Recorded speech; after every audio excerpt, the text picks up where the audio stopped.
치우친 세대를 규탄하는 선지자에 대해서 오늘 함께 살펴보면서 은혜를 나누고자 합니다. 아주 깜깜한 밤에 한 사람이 길을 잃고 헤매고 있었어요. 그는 길을 잘못 들었지만 자기는 이 길로 가는 게 맞다, 방향이 옳다고 고집하면서 계속해서 걸어갑니다. 그때 그 앞에 누군가 나타나서 그를 향해 큰 소리로 외칩니다. 거긴 길이 아닙니다. 돌아가야 합니다. 이사야 선지자는 영적으로 길을 잃고도 자신의 죄악을 인정하지 않는 그 백성들을 향해서 담대하게 외쳤습니다. 거긴 길이 아니다. 돌아가야 한다. 라고 하는 그런 메시지를 아주 분명하게 선언을 했습니다. 영적으로 길을 잃고 자신의 죄악을 인정할 줄 모르는 그의 백성들을 향하여 그가 외친 메시지는 그냥 단순한 비난 정도가 아니라 하나님께로 돌아오라고 하는 하나님의 깊은 사랑이 거기 담겨져 있는 부르짖음입니다. 요즘 우리는 참 혼란합니다. 매스컴을 틀기만 하면 이쪽 저쪽 계속해서 얘기들이 막 쏟아져 나오는데 정말 딱 길 잃기 좋은 그런 혼란함이 우리 앞에 지금 펼쳐지고 있습니다. 이럴 때 과연 우리는 하나님을 믿는 백성으로서 내가 가야 할 길이 어딘지를 분명하게 알고 갈 수 있어야 합니다. 그리고 잘못 가는 사람들을 향하여 거기는 길이 아니다 라고 외치고 돌아서야 된다고 그렇게 분명하게 얘기를 해야 할 것입니다. 오늘 우리가 읽은 본문 말씀에 보면 우리가 잘 아는 그런 내용이 툭 하고 나옵니다. 여호와의 손이 짧아서 너희를 구원하지 못하는 것이 아니다 라고 하는 그런 표현입니다. 자신들의 죄를 자꾸 합리화시켜가는 그런 지경에 빠져 있는 이스라엘 백성들을 향해서 마치 하나님의 구원이 자기에게 닿지 않는 것은 하나님 탓이다, 하나님 때문이다 라고 그렇게 얘기하는 그런 사람들이 자꾸 많아지는 거예요. 자기가 잘못 가는 사람은 자기를 자꾸 합리화시켜요. 아, 여기가 옳아, 내가 지금 잘 가는 거야. 그러면 내가 지금 잘 간다라고 얘기하는 것은 상대적으로 누군가는 잘못하고 있다는 걸 분명하게 드러내야 내가 돋보이겠습니까? 이스라엘 백성들이 자기들이 저지른 죄를 자꾸 합리화하고 자기가 가는 길이 옳다라고 생각하며 고집하는 것은 결국은 누구에게 그 모든 책임을 돌리는 거냐면 하나님께 책임을 돌리는 거예요. 하나님. 그래서 이사야 선지자는 그렇게 얘기하는 거예요. 하나님이 손이 짧아서 너희들을 구원 못하는 게 아니다. 귀가 어두워서 너희들이 부르짖는 소리를 못 듣는 게 아니다.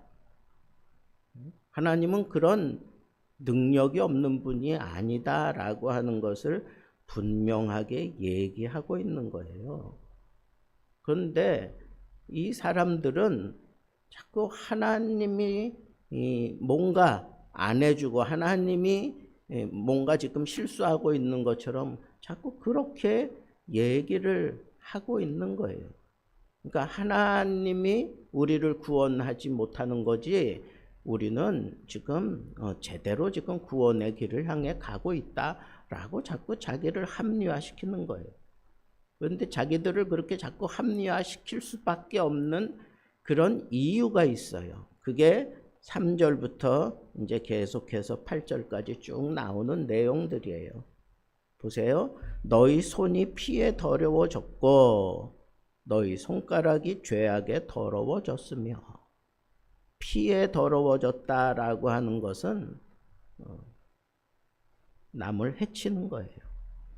그리고 손가락이 죄악에 더러워졌다라고 하는 것은 그 손으로 하는 모든 일들이 다 죄악에 벗어나지 않는 일들을 하고 있다는 거예요.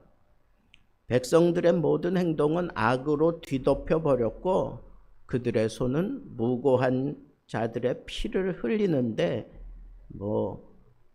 1초에 쉼도 없이 그냥 막 저질러 되고 있습니다. 그러면서 자동적으로 그런 악행을 저지르는 데 있어서 항상 앞장서는 게 뭐예요? 요 입이에요. 입.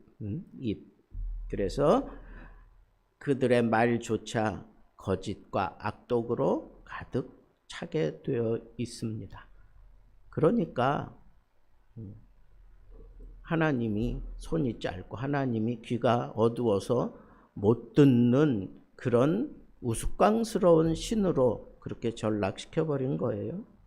4절에서는 정의와 진리를 떠난 그 사회를 그냥 거기서 함께 그냥 그 사회를 바로 세우고 고치고 그러지 않고 그냥 그 안에서 나만 잘하면 됐지 그러면서 남들이 무슨 짓을 하든 나만 잘하면 됐지 그런 생각을 가지고 그 사회 속에 함께 하고 있다 보니까 자기도 모르는 사이에 사회가 저지르는 그 모든 그 악독한 일에 자기도 그냥 쏠려 들어갈 수밖에 없다는 거예요. 공의에 따라서 송사하는 자도 없고 진실을 위하여 판결하는 자도 없고 법이 무너졌다는 거예요. 사회적 정의는 무너지고 진리는 왜곡됐습니다. 백성들은 헛된 것에 의지하고 거짓을 따라다니면서 나는 하나님의 백성이다 라고 그렇게 우스꽝스러운 모습으로 그렇게 살아가고 있습니다.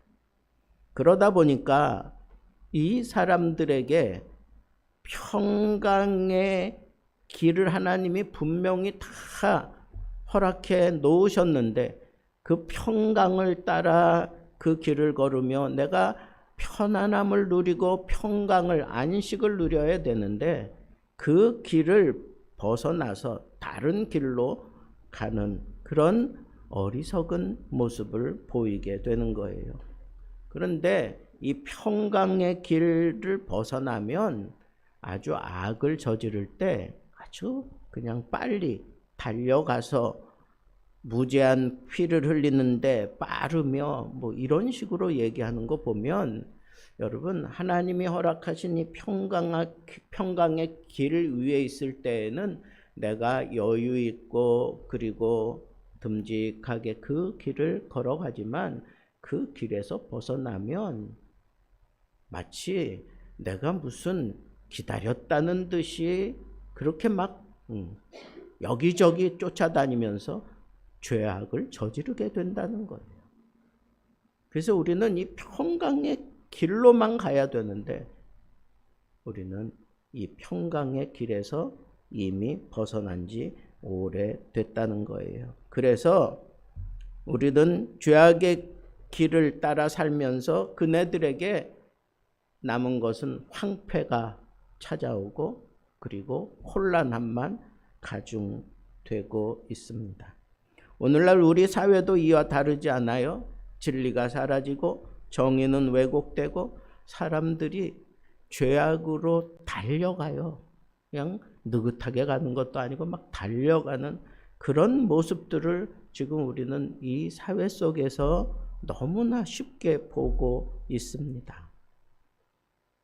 그런데 참 안타까운 것은 이런 상황들을 다 헤아리고 있는 이 교회가 여기 선지자들처럼 이 선지자 이사야 선지자처럼 그 백성들을 향하여 아주 규탄했어요. 아주 그 잘못된 걸 그냥 아주 호되게 막 나무라고 호되게 막 책망을 했다는 거예요. 근데 교회가 지금 그러지 않고 있어요. 여호와의 손이 짧아 구원하지 못하심도 아니고 그의 귀가 둔하여 너희 그 소리를 듣지 못하시는 게 아니다. 하나님이 능력 없는 분이 아니다 한 거예요. 왜 하나님이 능력이 있다면 우리로 하여금 왜 이렇게 혼란한 상황 속에 이렇게 그냥 허덕이며 살도록 그냥 놔두겠느냐. 나는 하나님의 백성인데 그러면서 따지는 거예요. 마치 하나님이 능력이 없는 분처럼 손이 없는 분처럼 귀가 없는 분처럼 그렇게 막 따지는 거예요. 그럴 때 그네들을 향하여 아주 쓴소리 하는 거예요. 아주 너희들이 지금 이렇게 죄악된 생활을 하면서 스스로 하나님에게서 떨어져 나간 거다 이거예요. 하나님과 너희 사이에 이 죄가 벽을 쳤다는 거예요. 죄가 벽을 쳤다는 거예요. 그래서 갈 수 없다는 거예요. 그래서 하나님이 구원해 주지 않는다는 거예요. 죄악 때문에, 문제는 죄 때문이지 하나님이 능력이 없어서가 아니다라고 하는 거예요. 그 사실을 분명하게 얘기를 하는 거예요. 죄악을 폭로한다는 게 이게 얼마나 참 껄끄러운 일이에요. 여러분들이 잘못하고 있을 때 너는 이런 죄를 졌어. 너 이런 죄를 지으면 되겠어. 그러면서 내가 목사라고 하는 신분 가지고 막 그 죄악을 막 지적을 하고 막 그러면 여러분 그거 기분 좋게 잘 받아들일 수 있어요? 여러분들은 그거 못해. 왜? 그 죄 속에 있는 사람이 지적을 하는 걸 잘 받아들인다고요? 천만의 말씀. 못 받아들여요. 이건 누가 봐도 잘못된 걸 다 알 수 있는데도 불구하고 끝까지 그 자리에서 꿈쩍도 안 하는 사람들 보면서 여러분들 어떤 생각을 해요? 아이 뻔뻔하구나. 저 생각이 사상이 완전히 저렇게 됐구나. 뭐 그렇게만 생각하지 더 실제적인 문제는 뭐예요? 죄가 그 속에 있는 한 아무리 얘기해도 구원의 길로 올라서지 못한다니까. 평강의 길, 구원받은 자들이 걸어가는 그 평강의 길로 올라설 수가 없어요. 죄를 가지고는. 그러니까 아무리 얘기해도 그걸 못 받아들일 거예요. 그러나 이스라엘 백성들은 하나님의 백성들이잖아. 그러니까 하나님의 백성들은 당연히 구원받아야 되고 구원받은 자로서 이 평강의 길로 가야 되는데 세상에 빠져서 죄에 빠져서 심각한 문제들을 안고 그걸 껴안고 있어서 평강의 길로 올라서지는 못하고 그 길로 올라서려고 할 생각도 안 하고 그냥 죄 속에 빠져서 즐기고 그 안에서 그냥 무너지고 깨지고 엎어진 채로 그냥 살아가는 그런 모습을 여전히 그대로 하고 있는 것을 보면서 이 선지자는 이 가슴이 막 불타오른 거예요. 언제까지 너희들이 그 죄 가운데 있을 거냐 이거야. 하나님이 능력이 없어서 그런 게 아니다. 귀가 없어서 그런 게 아니다. 다만 하나님과 너희 사이에 죄가 있어서 죄가 벽을 치고 있어서 구원할래야 할 수 없다. 평안의 길로 올라설래야 설 수 없다.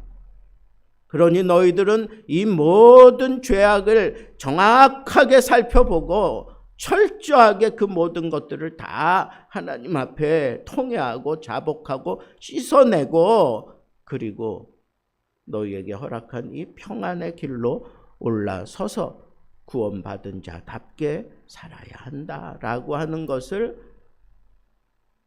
이사야 선지자가 백성들에게 지금 얘기하는 거예요. 여러분, 모든 백성들이 지금 다 이 죄악에 허덕이고 있는데 이사야 선지자 혼자 지금 이렇게 하나님의 약속의 말씀을 붙들고 외친다고 생각해 보세요. 그 얼마나 위험한 일이에요. 얼마나 위험한 일이에요. 그런데 이사야 선지자는 두려워하지 않고 진리를 바르게 지금 선포하고 있는 용기를 보여주고 있습니다. 오로지 하나, 너희들은 마땅히 평안의 길로 올라서서 평안을 누리며 천국까지 가야 되는 백성이니 모든 죄를 다 내려놓고 회개하고 평안의 길로 속히 돌아오라. 그래야 하나님이 너희들을 붙잡고 이 세대를 변화시킬 수 있고 이 사역을 하나님 편에서 하나님 손에 붙들린 채로 그 사역을 감당할 수 있다 하는 것을 지금 그의 책임을, 이스라엘 백성들의 책임을 불어넣으면서 무엇보다도 통회하고 자복하고 회개할 것을 얘기하는 거예요. 그 죄악을 부각시키고. 자, 이사야 선지자가 외쳤던 말씀을 깔끔하게 정리하면 이런 거예요. 죄 때문에 우리가 이런 일이 일어났구나라고 그렇게 깨달아지면 사람들은 의식적으로 그 죄에서 눈을 떼고 딴 곳을 쳐다봐요. 그러면서 어떤 다른 방법으로 이 껄끄러움, 이 불편함을 해소하고 넘어가려고 해요. 아니요. 그렇게 해서는 죄가 절대로 해결되지 않아요. 죄와 직면해야 돼요. 이 죄가 나를 죽게 하는구나. 이 죄 때문에 내가 이렇게 원수, 마귀의 앞잡이 노릇을 하고 있구나. 이 죄 때문에 내가 평안을 누리지 못하고 있구나. 이 죄를 직면해야 돼요. 아주 샅샅이 다 살펴봐야 돼요. 왜? 그래야 그걸 회개할 수 있어. 그 죄를 내가 온전히 다 버릴 수 있어. 여러분, 죄는 큰 죄, 작은 죄 없어요. 하나님 앞에 큰 죄, 작은 죄, 아니 죄는 그냥 다 죄야. 그러니까 우리가 하나님 앞에 통회하고 자복할 때 어떤 죄, 이 정도 죄는 이건 죄라고 볼 수도 없지. 이거는 거짓말이고 이건 가짓말이고 이거는 뭐 하얀 거짓말, 그런 거 없어요. 하나님 앞에 내가 하나님의 백성으로 사는 사람은 오로지 하나님이 정하신 그 길을 따라 가기만 하면 되는 거예요. 하나님이 정하신 율법대로 살면 되는 거예요. 하나님이 베풀어 주시는 그 은혜와 사랑을 덧입고 하나님이 정하신 그 말씀을 붙들고 약속대로 살아가기만 하면 되는 거예요. 거기에 뭐 다른 길은 없어. 죄를 다 버려야 돼. 작은 죄든 큰 죄든 20년 전에 지었던 지금 지었던 죄라고 생각하는 모든 것은 다 하나님 앞에서 해결해야 될 문제지. 이 정도는 그냥 안고 가도 되겠지. 그런 거 없습니다. 아주 철저하게. 정말. 그래서 가끔 어떤 사람들 간증하는 거 들어보면 자기는 참 의롭게 산다고 살아왔다고 자부하는데 성령께서 나를 탁 사로잡고 내가 참 하나님 앞에 이 꼴사나운 죄인이구나라고 하는 것을 그걸 성령께서 보여주시는데 정말 갓난아기 때 엄마의 젖을 아프게 문 거 그것까지 다 그냥 총천연색 시네마코프 들어가듯이 그렇게 그냥 선명하게 다 보여주시더라는 거예요. 그러면서 하나하나 그냥 이거 죄지. 그래 이거 죄지. 이런 죄를 내가 저지르고 살았어. 내가 이 죄를 여전히 가지고 있어. 이제는 이런 것들은 내가 그냥 적당하게 그냥 얼버무리고 내 안에서 그냥 어떻게 해도 될 것 같아서 그냥 내가 붙들고 있는데 그런 것들이 하나하나 다 떠오르면서 깨달아지는 대로 보여지는 대로 하나님 용서해 주옵소서. 하나님 용서해 주옵소서. 나중에는 너무 똑같은 하나님 용서해 주세요. 하나님 용서해 주세요. 막 이러니까 나중에는 너무 똑같은 그런 고백만 하다가 나중에는 그 고백조차 하기가 부끄러운 거야. 너무너무 부끄러운 거야. 내가 하나님 앞에 의롭게 산다고 살려고 발버둥 치며 살았다고 했는데 내가 이런 죄 속에서 살았단 말이야. 뭐 이런 것들이 막 밀려오니까 나중에는 이 고백이 그냥 너무너무 하나님 앞에 그런 고백하는 것조차 황송스러워서 부끄럽고 창피해서 그런 고백도 못하고 그저 고개 끄덕이면서 눈물 콧물 쏟아가면서 하나님 그러면서 여러분 죄를 회개할 때는 철저하게 해야 돼요. 철저하게 끝까지 그게 완전히 나 안에서 다 끊어질 때까지. 그래야 하나님과 나와의 관계가 회복되는 거예요.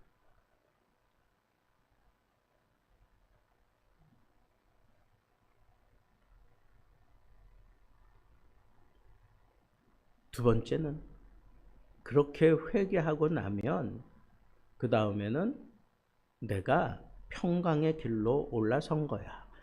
하나님 앞에 평강을 내가 누리는 길에 올라선 까닭은 하나님이 그 평안한 상태에서 하나님 능력을 받고 하나님 손에 붙들려서 하나님의 일을 하라고 하나님이 그 길에 세우시는 거예요. 그러니까 그때부터는 분명하게 목적을 분명히 세워야 돼.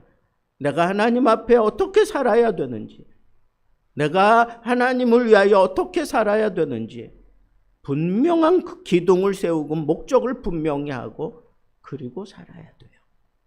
그게 내가 하나님 앞에 다시는 그 죄의 길로 빠지지 않으려고 하는 아주 영적인 깊은 싸움의 자리에 올라서는 것과 같아요. 그래서 많은 사람들이 그런 고백하잖아요. 아무리 생각해도 나는 참 연약하고 부족한데 하나님은 사명자를 죽이시지 않는다.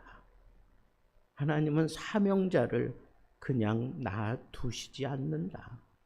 하나님은 사명자를 그렇게 참 그냥 흘러가는 그 냇물에 흘려보내듯이 그렇게 하나님이 놔두시지 않는다는 거예요. 하나님이 어떻게 해서든지 그 사람을 붙잡고 하나님의 영광을 드러내기 위해서 그에게 허락하셨던 그 은사를 다시 다 살려내고 그에게 성령의 능력으로 그를 사로잡아서 은사를 베풀어 그가 하나님의 뜻을 감당해 갈 수 있는 그런 능력을 공급받고 마침내 하나님을 위해서 살아가게 만들고야 마신다고요. 그게 하나님의 열심이야. 하나님이 그렇게 하신다고. 마지막 세 번째는 우리가 이 평강의 길을 가면서 하나님의 그 일을 감당하면서 늘 나 자신을 살펴야 되는데 무엇으로 살피느냐?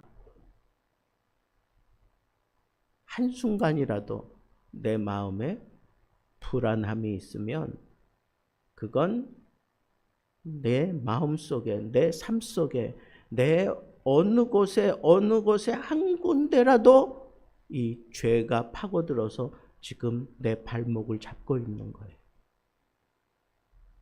주님이 나에게 허락하신 이 평안은 세상이 주는 것과 다르다 그랬어. 내 마음속에 영적으로 불안함이 느껴진다. 이거는 나에게 문제가 있다는 거예요. 하나님의 능력은 여전한데 나에게 문제가 있으니까 내가 이렇게 지금 불안하고 내가 이렇게 연약해진 그런 모습으로 주저하고 있는 거예요. 왜? 뭐 때문에? 다 따지고 들어가면 결국은 뭐예요? 죄라고, 죄. 뭔가 지금 내 발목을 잡고 있는 죄가 있어요. 그래서 그런 죄에 내가 자꾸 자주 걸려 넘어지게 만드는 나의 약점이 있어. 어떤 사람은 은혜도 받고 눈물 콧물 흘리고 정말 하나님의 능력도 받고 일을 하는데 그 사람이 약점이 말을 거칠게 하는 거야. 거짓말하는 거야. 말로 무언가 다 하려고 하는 그런 모습으로 사는 사람들은 그 사람은 아주 큰 약점을 가지고 있는 거야. 하나님의 나라는 말과 이런 어떤 즐거움, 세상의 쾌락 이런 데 있는 게 아니야. 능력에 있다 그랬어. 하나님의 나라는 능력에 있는 거예요. 그러니까 내가 평강의 길을 가면서 하나님의 뜻을 드러내는 그런 하나님의 백성답게 살아가면서 내가 두렵거나 내가 참 괴롭거나 아니면 내가 참 용기를 내지 못하고 있다. 이거는 다른 데서 뭔 문제를 찾기 전에 나에게서 찾아야 돼. 지금 이스라엘 백성들을 향하여 이 이사야가 막 그냥 퍼붓고 있잖아요. 이런 굉장한 그런 죄악들 그 가운데 어느 한 곳에 내 약점을 파고 이런 죄악들이 스물스물 들어왔기 때문에 이 평강의 길에서 내가 평안함을 누리지 못하고 있는 거예요. 틀림없어요.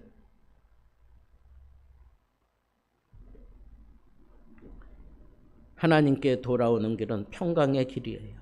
진정한 화평과 회복을 내가 얻었다면 나는 두렵지 않아요. 용기 있게 살아갈 수 있어요. 어떤 일을 맡겨도 하나님 앞에 예스 그리고 순종하면서 아주 당당하게 용기 있게 걸음을 옮길 수 있어요. 왜? 내 안에 죄가 없으니까.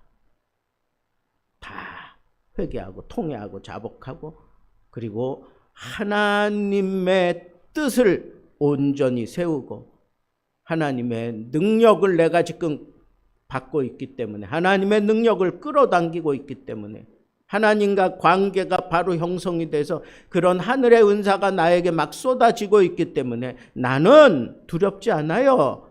하나님과 이 앞으로 내가 펼쳐가야 되는 일들이 참 빡세고 힘들고 어렵고 참 괴로움이 연상될지라도 난 두렵지 않아요. 왜? 하나님이 나와 함께 하시는데 하나님이 나에게 능력을 주셨는데 난 두렵지 않아요. 그게 평안이에요. 이 평안에서 내가 한치의 오차도 없이 가야 돼요. 그런데 뭔가 조금 불안함이 생기고 자꾸 옛날에 내 약점, 내가 그냥 뭔가 자꾸 그런 약한 부분들이 있어. 사람마다 다 다르잖아요. 그죠? 다 달라.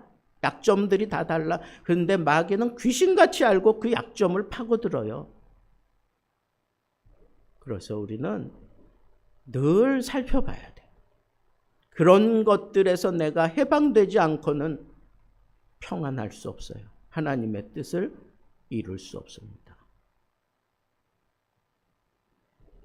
여러분, 지금 우리가 사는 세상은 완전히 치우쳐 있는 세대예요.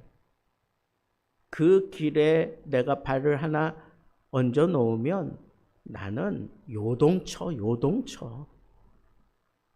그리고 그쪽에 한번 딱 발을 들여놓고 살짝 빼면 좋은데 못 빼. 그쪽에 딱 들여놓고는 여기 보니까 더 빨리 죄를 범할 수 있는 그런 피를 막 흘리고 이 손가락 사이에 죄악을 막 그냥 덕지덕지 묻히는데 아주 빠르게 그렇게 가잖아. 우리 어떻게 살아야 돼요? 죄 없이. 나의 이 연약함, 그게 내 병이라면 그거 붙들고 싸워야 돼.